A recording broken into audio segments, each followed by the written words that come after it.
Assalamualaikum warahmatullahi wabarakatuh. Selamat berjumpa di Realita TV di acara Sarita Sarinya Berita. Ya, kali ini kita menyoroti peristiwa yang terjadi di Sri Lanka. Ya, jauh di Sri Lanka, tapi ini patut dicermati karena peristiwa ini juga menjadi sorotan dunia di mana suatu negara itu bangkrut ya, sehingga ini rakyatnya berontak menduduki istana dan akhirnya presidennya Gotabaya Rajapaksa bersama Perdana Menterinya akhirnya bersedia mundur begitu ya. Begitu mundur, rakyatnya langsung merayakan dengan pesta kembang api begitu ya. Mengapa kita bahas tema ini? Ya kira-kira kenapa ya? Ada yang tahu nggak? Ya, karena ini memang menarik ya. Bagaimana sebuah negara bisa bangkrut karena hutang yang bertumpuk dan akhirnya gagal bayar hutang begitu ya. Ditambah lagi pembangunan infrastruktur yang sia-sia, bahkan bandara internasionalnya di sana katanya bandara internasional tersepi di dunia begitu ya. Banyak yang mangkrak infrastrukturnya dan lain sebagainya.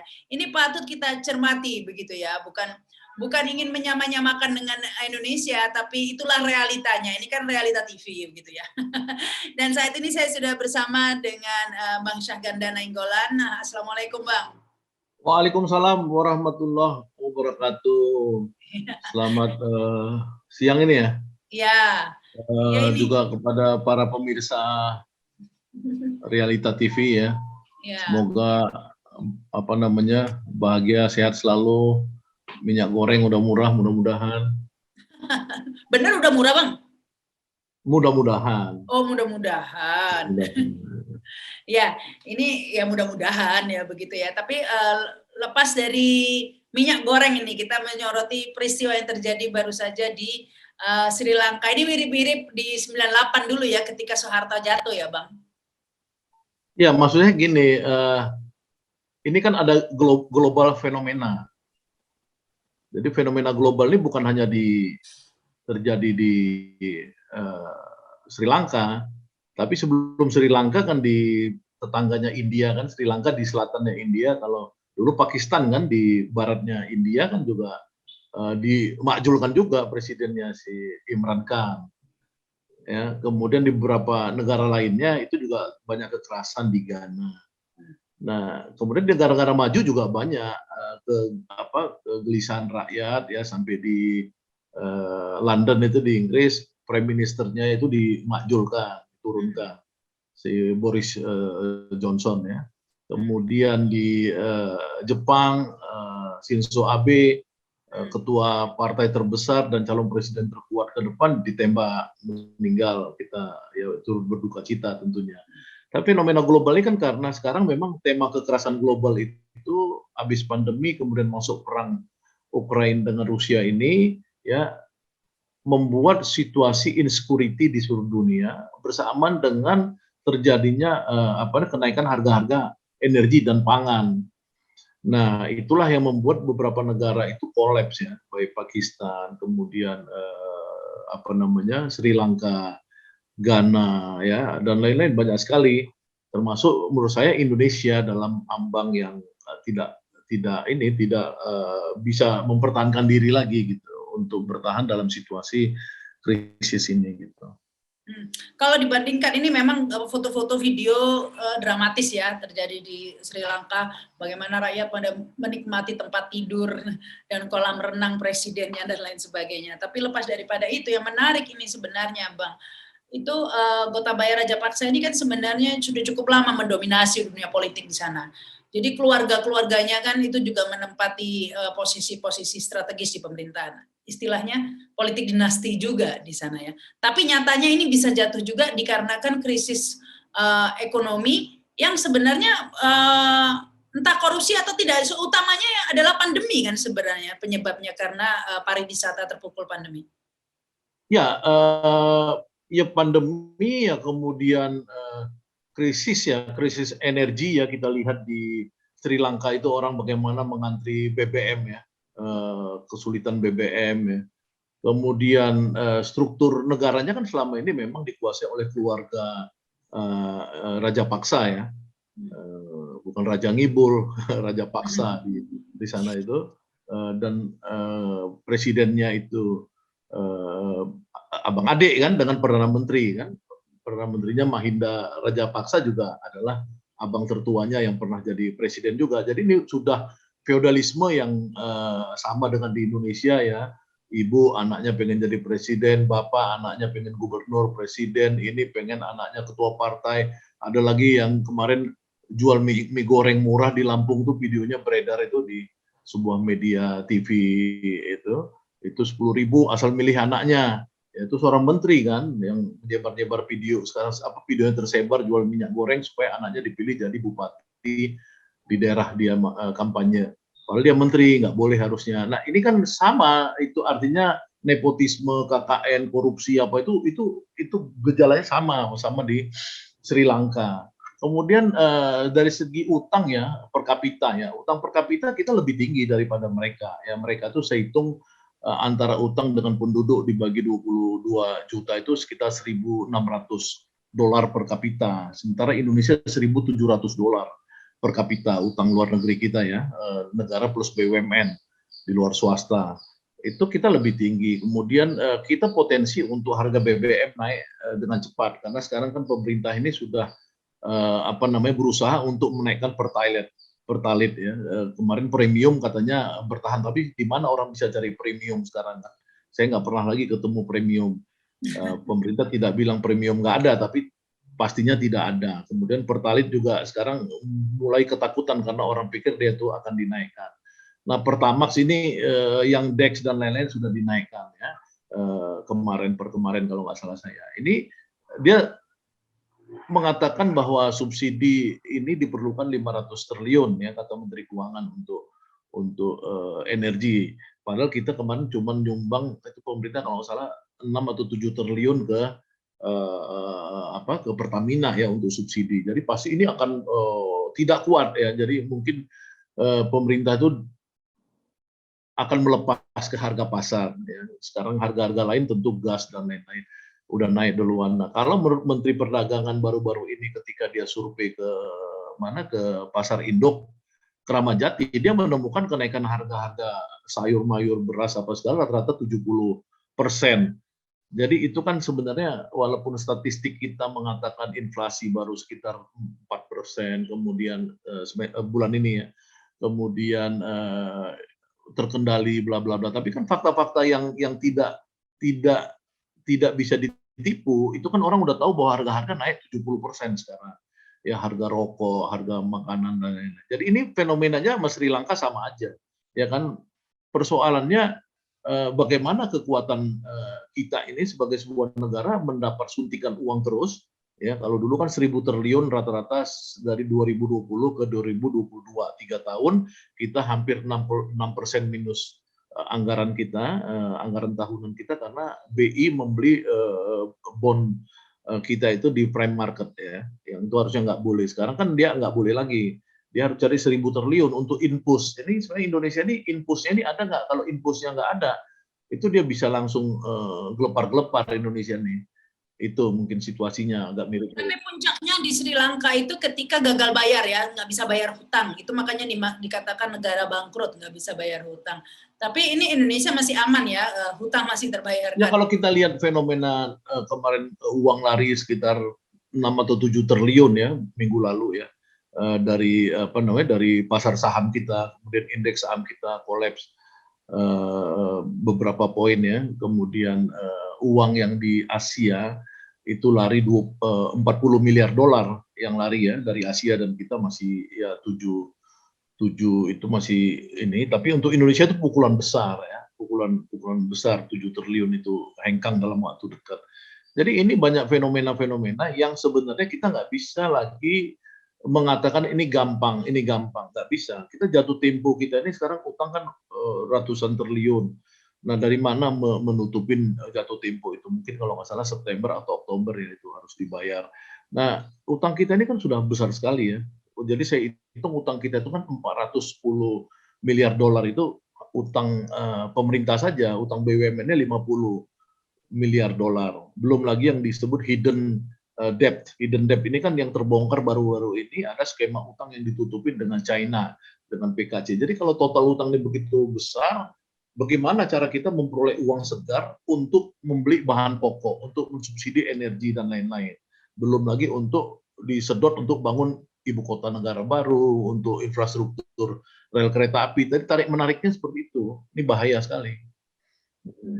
Ya, ini kalau dibandingkan dengan Sri Lanka ya, karena memang kondisi di banyak negara juga mengalami hal yang sama sebenarnya di tengah krisis ya. Salah satunya Indonesia juga mengalami pukulan ekonomi, dan yang di Sri Lanka ini yang menarik juga selalu mendapat suntikan dana dari Cina terus-menerus juga ya, sehingga mengalami ketergantungan juga dengan Cina gitu di Sri Lanka. Ya, Cina itu membail out ekonominya itu kan beberapa tahun lalu ya, dari utang Sri Lanka ke IMF. Tapi kan dia cuma kasih sedikit, 1, berapa miliar dolar ya paketnya itu. Kemudian ketergantungan sama Cina cukup besar untuk infrastruktur, yang infrastrukturnya juga itu debt trap ya.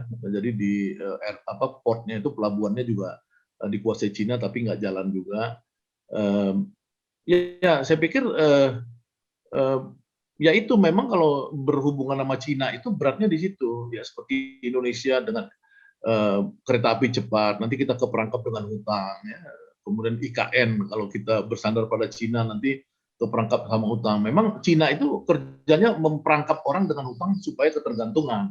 Dia memang sengaja, tapi juga Cina juga sekarang belum tentu punya uang ya dalam keadaan krisis ekonomi seperti sekarang. Jadi sebenarnya problem pokok Indonesia ini bagaimana mencari suntikan 1.000 triliun ya untuk APBN 2023 ya, agar ini bisa berlanjut pembangunan kita tahun depan. Kalau tahun ini kan dia masih ada dari BI, suntikan BI, kemudian rakyat itu karena 2 tahun pandemi tidak keluar rumah, tiba-tiba dikasih keluar rumah, dia buang uangnya kan, uang tabungan, dia liburan ke sana kemari, ekonomi agak ketolong. Tapi itu kan fenomenanya jangka pendek. Jadi saya pikir fenomena Sri Lanka itu secara struktur sama kita ekonominya ya. Kita itu kan udah lama disebut oleh lembaga-lembaga rating sebagai the fragile five. Jadi kita, Turki, Pakistan, tapi itu memang udah disebut lama oleh misalkan Morgan Stanley, itu sudah bilang bahwa kita ini masuk 5 kategori ekonomi yang berbahaya ya, diantaranya ada Turki, ada Pakistan, ada Indonesia. Nah, itu memang berganti-ganti, tapi Indonesia masuk dalam kelompok yang fragile. Fragile itu artinya bisa setiap saat hancur, karena itu indikatornya itu memang utang luar negeri, kemudian inflasi, kemudian balance trade dan lain-lain. Ini kan kita agak ketolong sedikit sebenarnya dari batu bara dan minyak goreng ya, tapi itu kan short term ya, short term yang misalkan satu, batu bara uangnya disimpan di sini enggak ya. Kedua, kelapa sawit misalkan, kan Pak Luhut Panjaitan sudah declare kemarin, kenapa seluruh perusahaan-perusahaan pemilik kelapa sawit, minyak goreng itu kantornya bukan di Indonesia. Nah, kalau kantornya bukan di Indonesia, berarti revenue dari dolarnya itu nggak masuk ke Indonesia. Ya, itu kan bahayanya Indonesia. Yang kedua itu sebenarnya sekarang ini dolar akan meninggi terus, sudah tembus 15.000 ya, 15.000 lebih. Ini fenomena yang kita nggak bisa bertahan lah menurut saya. Jadi harus ada kearifan leadership nasional ini untuk melihat ini apa adanya, jangan dimanipulasi. Kalau dimanipulasi itu seperti si Raja Paksa itu. Raja Paksa itu selalu memanipulasi bahwa ini aman, fundamental ekonomi bagus, tidak ada masalah militer menguasai, karena dia bekas orang tentara kan, si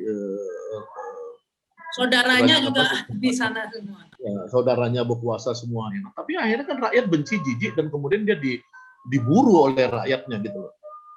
Karena banyak manipulasi dia.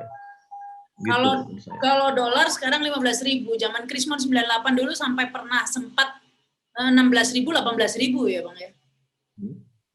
Iya, tapi kan itu kan dolar sekarang ini ya naik, ya, dolar sekarang naik ini kan itu kan kemampuan kita untuk bayar itu, untuk di bail out oleh negara lain itu kan nggak seperti dulu. Seperti dulu tahun 98 aset-aset kita banyak, jadi IMF itu berani membail out kita itu 50 miliar dolar awalnya, kemudian dinaikkan jadi 75 miliar dolar. Jadi kalau kita lihat IMF di 98 berani. Sekarang mereka ngasih, World Bank kemarin ngasih cuma berapa triliun, pakai berapa triliun lah, pakai angka berapa triliun lupa saya ya, World Bank, IMF, nggak ada yang gede lagi. Kenapa? Karena dia apa yang kita mau gadekan gitu loh. Kita mau gadekan apa? Kalau dulu kan semua itu aset masih ada. Kalau sekarang aset kita kan udah menjadi aset asing juga. Sudah aset asing atau orang Indonesia yang dia itu sudah mengasingkan diri, sudah mendaftarkan perusahaan dia tuh di Singapura, di Hong Kong, di apa segala sebagai induknya gitu. Di sini cuman mereka menjarahnya aja gitu. Jadi beda 98 sama sekarang. Kalau terjadi di Sri Lanka itu tidak ada lagi yang mau membail out, kenapa itu, Bang? Misalnya Cina, kenapa tidak memberi suntikan dana untuk menyelamatkan Sri Lanka? Nah, pertanyaannya kayak Cina ini kan dia mendapat keuntungan apa? Ya kan, kalau Cina, ya. Kalau Amerika itu sekarang dia harus masuk pada tema baru. Tema baru Cina itu dia namanya friendshoring. Friendshoring ini adalah satu kosakata baru yang dikembangkan oleh Janet Yellen, Menteri Keuangan Amerika. Kalau kamu mau utang kepada Amerika, kalau kamu mau pinjam uang ke Amerika, kamu harus punya attitude yang masuk pada value kami, standar kami. Itu pertama kali dia lontarkan ketika pertemuan G20 di Amerika itu di Washington waktu pertemuan G20 kemarin yang di bidang keuangan dan banks, yang dia marah sama Sri Mulyani ya karena Sri Mulyani masih bilang kita akan undang juga Rusia ke Indonesia dan lain-lain. Itu marah, Amerika marah. Jadi pinjaman uang itu sekarang tinggal ke Cina yang mungkin ada atau tidak, atau ke Amerika. Ya. Kalau Amerika ini kan dia punya dolar banyak, dia tinggal cetak. Ya. Nah, kalau kita nggak punya uang itu, kita bisa apa? Negara kita nggak bisa karena kita udah ketergantungan pada utang. Utang bayar cicilan pokok, bunga. Kita kan kejebak di situ sekarang. Kalau kita belajar dari 98 juga dari yang terjadi di Sri Lanka, puncaknya adalah krisis ekonomi yang membuat kemudian rakyat berontak begitu ya. Tetapi ini kalau kita belajar lagi, mundur lagi ke belakang ke VOC begitu ya. Kan zaman dulu itu memang rakyat Indonesia juga memang dibikin miskin juga ya, dengan harapan agar mudah disuap begitu kan. Kemudian sibuk memikirkan perut sehingga tidak memikirkan politik atau memprotes hak-haknya dan lain sebagainya. Nah, ini yang terjadi saat ini juga seperti itu, seperti yang mana ini Bang Syaganda ya? Karena kan banyak mengatakan ini oligarki. Kalau dulu VOC, sekarang gantikan oligarki yang menguasai. Sebenarnya terus saja dikuasai begitu ya. Sekarang dikuasai oligarki, tapi ini kayak semacam tarik ulur begitu Bang. Jadi ya nggak sampai miskin-miskin banget untuk sampai kemudian mengamuk dan protes, tetapi dibuat terus di bawah rata-rata begitu Bang. Ya, pertama gini ya, Indonesia ini kan kalau apalagi masyarakat Jawa ya, itu jangan disepelekan. Mereka tuh kan punya konsep tradisi ngalah, ngalih, ngamuk. Jadi dalam konsep Jawa itu kan ada amok. Yang orang nggak sadar, amoknya Jawa ini bisa membunuh jutaan orang pada tahun 65. Kita bisa nggak membayangkan ada negara lain yang seperti Indonesia dalam waktu yang sangat singkat, tahun 65, bulan September, Oktober, itu mungkin sampai akhir tahun, itu udah jutaan orang dibunuh. Saling bunuh lah gitu di tahun 65 itu. Jadi jangan anggap Indonesia ini tidak ada model-model kekerasan, ya tidak berani ya. Yang kedua soal tadi kita dijajah itu ya memang selalu struktur global begitu kan. Dia pasti akan oligarki ini pasti akan terus berusaha menjajah. Cuman kan kita juga melihat bahwa dalam bangsa-bangsa yang berdaulat, misalnya contoh Korea Selatan sama Indonesia mirip, merdekanya sama, tapi kan mereka makmur. Kenapa? Karena mereka itu pemimpin-pemimpinnya itu berusaha untuk tidak korupsi. Pemimpin-pemimpinnya berusaha untuk tidak feodal, mewariskan kekuasaan pada anaknya. Ya, penguasa-penguasa di Korea itu membangun industri. Kalau di sini kan enggak. Yang ada dibangun industri ekstraktif, tambang batu bara. Semua yang masih tambang batu bara kita ini kan bukan negara kan. Mayoritas kan cuma 6-7 orang yang emiten batu bara terbesar itu, yang kemarin dikasih pemerintah perpanjangan 20 tahun. Ya kan? Apa hak negara ini memberikan kepada 6 orang, 7 orang itu tanpa kepentingan rakyat banyak? Ya, sekarang tiba-tiba harganya itu naik ratusan dolar per tonnya itu gila nggak bangsa Indonesia? Jadi menurut saya itu kalau kita jangan suka menyalahkan asing ya, tapi sukalah refleksi diri. Kalau kamu ketemu pemimpin bodoh dan dungu yang selalu membuat Indonesia ini ketergantungan dan hancur, ya itu Indonesia begini terus menurut saya. Jadi nggak bisa kita mesti rakyat ini mesti bergerak berjuang membebaskan bangsa ini dari kepemimpinan yang feodal, dungu, membatasi 20% dengan oligarki itu bermain PT 20% ya. Kemudian ketua MK misalkan dijadikan adik ipar apa segala. Ini perbuatan-perbuatan yang bangsa ini kalau mau selamat nggak boleh gitu. Nah, tetapi untuk kemudian rakyat bersatu begitu kan, bersatu benar-benar bersatu seperti di Sri Lanka kan, semua bersatu kemudian memprotes begitu ya presidennya. Hal ini tidak terjadi di Indonesia. Demikian juga dari zaman dulu juga, zaman VOC juga selalu dipecah belah kan. Saat ini kita juga terpecah-pecah begitu ya. Jadi tidak bisa bersatu untuk satu tujuan begitu, Bang. Kalau menurut saya justru sekarang itu tren persatuan itu makin terasa. Ya, tren persatuan, jadi kelompok-kelompok yang pada tema perubahan, ya, pada tema membangun nasionalisme baru, tema-tema anti oligarki, tema-tema menolak PT 20%, tema-tema anti Islamofobia dan lain-lain. Ini kan sekarang mengalami persatuan besar.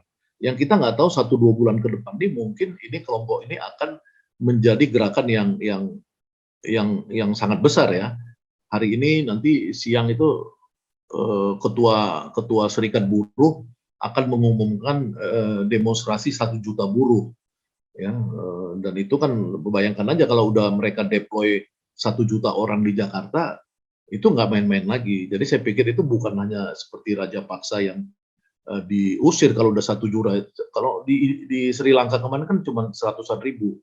Ini yang di besok bergerak di lapangan ini kan udah 1 jutaan, walaupun temanya menolak Omnibus Law, tapi Omnibus Law itu kan sebenarnya juga kan adalah melawan oligarki, melawan keangkuhan dari Mahkamah Konstitusi, DPR, Presiden dan lain-lain, dan itu dilakukan buruh.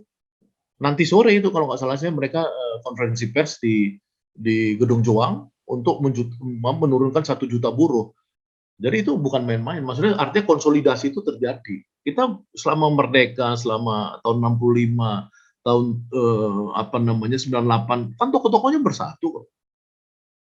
Jadi saya pikir bukan nggak bersatu, ini orang pemecah belah ya pasti ada, tapi orang yang ingin bersatu tetap ada. Iya. Tapi memang selalu ada pencetusnya biasanya itu ya, pencetusnya sehingga misalnya kayak di Sri Lanka itu karena krisis energi di mana orang sampai harus antri BBM dan lain sebagainya. Mungkin itu bisa dijadikan pencetus meskipun akumulasi ya. Sebelumnya juga sudah banyak protes. 98. Ya, ada dua. Memang ada dua, selalu begitu. Jadi selalu faktor-faktor utama itu membangun konsolidasi. Faktor-faktor utama seperti krisis ya, ekonomi, kemudian krisis energi, BBM, krisis kelaparan rakyat karena subsidi beras, subsidi ini sudah mulai hilang ya, nggak mampu lagi pemerintah memberikan dalam jumlah yang cukup ya. Tapi yang paling bahaya itu yang tadi triggernya kan, maksudnya trigger. Nah kalau di Tunisia dulu triggernya itu kan seorang pedagang pasar bakar diri kan. Kemudian akhirnya terjadi gelombang yang disebut Arab Spring hanya gara-gara seorang pedagang pasar di Tunisia bakar diri. Nah kita memang nggak tahu triggernya macam-macam. Misalkan di Inggris, triggernya apa di Inggris? Triggernya itu adalah Perdana Menteri Boris Johnson itu dia pesta-pesta pada saat COVID, orang menderita COVID susah, tiba-tiba presidennya, Perdana Menteri maksud saya tidak becus seperti itu. Jadi trigger-triggernya kita nggak tahu. Itu yang disebut misteri. Tapi kalau kita lihat gerakannya, gerakan mahasiswa yang sekarang akan membesar dengan isu demokrasi ya, anti masa orang menghina presiden, menghina DPR dipenjarain lagi. Nah, itu kan sekarang mereka mau demo besar-besaran. Kemudian buruh, kemudian umat Islam dengan anti Islamofobia ya, dan lain. Ini akan besar. Seandainya jadi 3 periode, saya yakin itu akan menjadi trigger yang sangat besar. Nah, itu problem pokok kita gitu. Kalau 3 periode itu kan problem elitnya ya. Tapi yang problem rakyatnya itu seperti harga-harga ini kan siapa yang bisa nyelesain? Coba. Ini kan dibutuhkan seorang pemimpin baru di Indonesia ini yang bisa menyatakan kepada rakyat, "Hei rakyat, hari ini aku akan korbankan diriku." Ini seperti pengorbanan Nabi Ibrahim nih kan, sama Ismail ini ceritanya. Korbankan diriku, aku akan berhemat, gitu loh. Kalau zaman Pak Harto dibilang mengencengkan ikat pinggang. Bisa nggak pemimpin-pemimpin kita menjadi simbol penghematan, efisiensi, menolong orang, solidarity ketika rakyatnya miskin sekarang ini. Nah, kalau yang kita lihat sekarang pemimpin-pemimpin kita, ya itu kan belasan orang itu sekarang misalkan yang jadi menteri pengusaha batu bara, yang sekarang lagi kaya-kayanya, ya kan? Kemudian hampir semua menteri-menteri pedagang, hampir semua ketua-ketua partai sekarang adalah orang-orang kaya raya, ya. Nah, itu kan bagaimana perilaku mereka itu di mata rakyat Indonesia yang masih miskin. Nah, ini yang jadi tantangan. Jadi yang tadi yang kamu bilang persoalan 3 jabatan, 3 periode, itu menurut saya persoalan kecil sekarang. Ya, dia mau perpanjang nggak perpanjang, apa bisa nggak Jokowi menyelesaikan persoalan ini dalam jangka pendek? Tahun ini bisa nggak kelaparan, kesengsaraan, stunting dan lain-lain itu bisa diatasi? Ya, BBM langka sebentar lagi bisa nggak? Karena kita tuh importir 800 ya 800 ribu barel BBM. Jangan orang pikir kita itu orang OPEC, orang yang eksportir BBM. Nah, kita adalah net importir. Jadi kalau Sri Mulyani mengklaim ada windfall dari kenaikan harga BBM, dikurangin jumlah impor 800 ribu barel per tahun itu nggak akan mungkin. Nggak akan mungkin. Itu nggak mungkin diselesaikan. Kita akan rugi terus, kita akan defisit terus. iya. Yang terakhir ini Bang Syaganda, banyak yang orang yang mengapresiasi karena Raja Paksa akhirnya mau legowo mundur dengan damai begitu ya, tanpa maksudnya nggak memaksa perang saudara kayak di Suriah atau di mana begitu ya. Jadi tanpa mau dengan damai mengundurkan diri begitu ya. Meskipun masih ada yang menyayangkan seandainya dari dulu-dulu begitu ya mau mengundurkan diri, tentunya kerusakan dan kan ada juga korban itu tidak akan terjadi. Ya kalau saya makanya saya dalam statement saya, dalam wawancara saya dengan sebuah berita kemarin, saya bilang ini mirip tapi sebenarnya seandainya Jokowi ya dan rejimnya Jokowi ini jangan terlalu arogan, sombong seolah-olah negara ini cuma dikendalikan oleh segelintir oligarki yang sibuk-sibuk mempersiapkan Capres 2024. Ya, seandainya mereka ini tidak sombong, seandainya mereka melihat bahwa mereka itu bukan siapa-siapa sebenarnya di Republik ini, ya mereka harus berunding dengan kekuatan-kekuatan rakyat yang sebenarnya, ya baik kekuatan oposisi, ya yang sekarang memberikan pemahaman kepada rakyat tentang bagaimana kedaulatan rakyat, bagaimana rakyat itu harus hidup dengan akal sehat, ya dan juga jangan sekali-kali mereka itu mau berkuasa terus, ya tanpa arah yang relevan dengan kepentingan bangsa. Nah ini jadi di situ saya sarankan kepada Jokowi dan rejimnya, please ya kan out of the box. Ya kamu tuh keluar dari urusan-urusan yang sibuk-sibuk capres, copras, capres itu.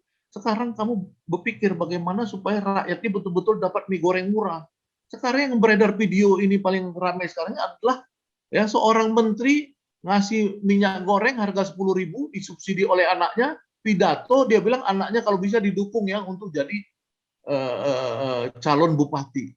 Ya udah dengar belum Rama Sarita ini? Belum. Videonya udah lihat?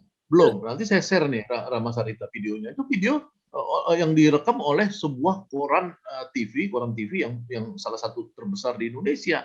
Itu kan memalukan gitu loh, masih wataknya seperti itu, memanipulasi, bukannya serius menurunkan harga minyak goreng tapi masih seperti itu. Nah maksud saya ini gini, artinya kita ini udahlah, please, enough is enough.